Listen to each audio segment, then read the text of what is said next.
संघर्षाचं नेतृत्व करण्याकरता हा तुमचा खासदार तुमच्या सोबत असेल, हा शब्द मी या ठिकाणी तुमच्या समोर देतो। या ठिकाणी नवी मुंबई म्हणजे खूप असं काही वातावरण त्यांनी तयार केलं होतं की नवी मुंबई म्हणजे ताजमहल आहे साहेब, ही शोकांतिका आहे। नवी मुंबई म्हणजे ताजमहल नाही, दिसण्यापुरतं फक्त आहे। प्रचंड अशा समस्या ह्या नवी मुंबईमध्ये आहेत। 3-3 दिवस पाणी नसतं।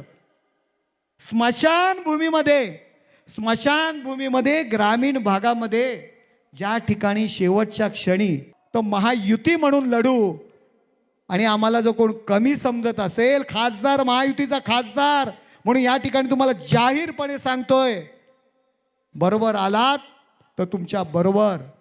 वेगळे लढण्याची भाषा केलीत माझ्या नगरसेवकांना, लाडसाहेब काय घाबरू नका, आम्ही तुमच्या सोबत आहोत।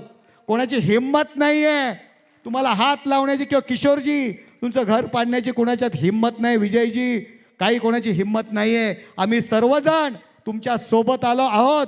तुम्ही आमच्या सोबत आलात तर तुमच्या सोबत, आणि नाही म्हटलं तर आम्हाला जर कमी समजलात तर तुमच्या विना ही निवडणूक जिंकण्याची आमची ताकद आहे। ही युवा शक्ती आमच्या सोबत आहे। आमच्या तर सर्व शिवसैनिक तुमच्या सोबत आहे।